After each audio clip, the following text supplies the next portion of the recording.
সিলেট অঞ্চলে আমার একটা ছেলেরে আমি দীর্ঘ 4-5 বছর ধরে দেখতাম, প্রত্যেক মাহফিলে দেখছি হে সামনে বসে, আমি বইলেই তারে নজরে পড়তাম। পরে একদিন আমি তারে ডাকছি, ডাইকে আমি বললাম তুমি কি করো? কয় হুজুর আমি ঘাস, মানে প্রতিদিন ঘাস কাটি আর ঘাস কাইটা বিক্রি করি, যা পাই তা দিয়ে সংসার চালাই। তাই বললাম তুমি যে সব মাহফিলে আসো, আমি দেখলাম তোমার। কয় হুজুরের যখনই আপনার কোনো পোস্টার দেখি তা আমি তখন এই ঘাস কাটার টাকা থেকে একটু একটু টাকা জমাই, কয়টা টাকা জমাইয়া গাড়ি ভাড়া মিলাইয়া রাখি, আপনার ওয়াজ শুনতে যাবো। তাই বললাম যে মাশাআল্লাহ। তো আমি বললাম যে তো আর কিছু কইবানি? কয়জন আমার জীবনের একটা স্বপ্ন আছে, বানিয়াচং হবিগঞ্জ তার বাড়ি। আমি বললাম কি স্বপ্ন কও?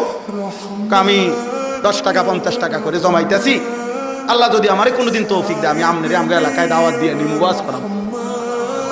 পরে আমি বললাম ওহন দাঁড়া, অন ডেট লো, এখন নাও ডেট, আজকে তোমারে ডেট দিলাম, হাদিয়া দিতে হবে না, আমি দিমু তোমার এটা তোমার মাহফিলের চান্দা আমি দেবো, ও আজ টেহা লাগতো না, তুমি যাও, তুমি আয়োজন করো, যেখানে কও তুমি, তোমার ঘরে হোক উডানে হোক, আমি ওখানে ওয়াজ করবো। আমি বলছি আমি যাবো, ডেট দিলাম, যাও। আশ্চর্য বানিয়াচং, আমি গত বছর এই ছেলেটা তার দাওয়াতে আমি গেছি মাহফিলে, গিয়া দেখলাম বানিয়াচং বাংলাদেশের সবচেয়ে বড় গ্রাম, এটা জানেন? বাংলাদেশের সবচেয়ে বড় গ্রামের নাম হলো এই বানিয়াচং হবিগঞ্জ, এক গ্রাম এক উপজেলা।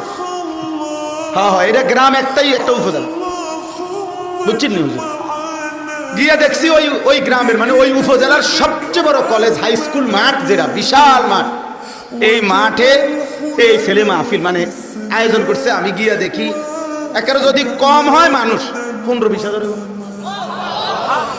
স্টেজে যদি একেবারে না হয় হুজুর 300-400 হুজুর হইব। হুজুর খেলাফত মজলিসের যিনি কেন্দ্রীয় আমির, এই যে দেওয়াল ঘড়ি মার্কার যে খেলাফত মজলিস, উনি বসা পাশে, ওনার বাড়িতে বানিয়েছে বড় বড় হুজুর সব।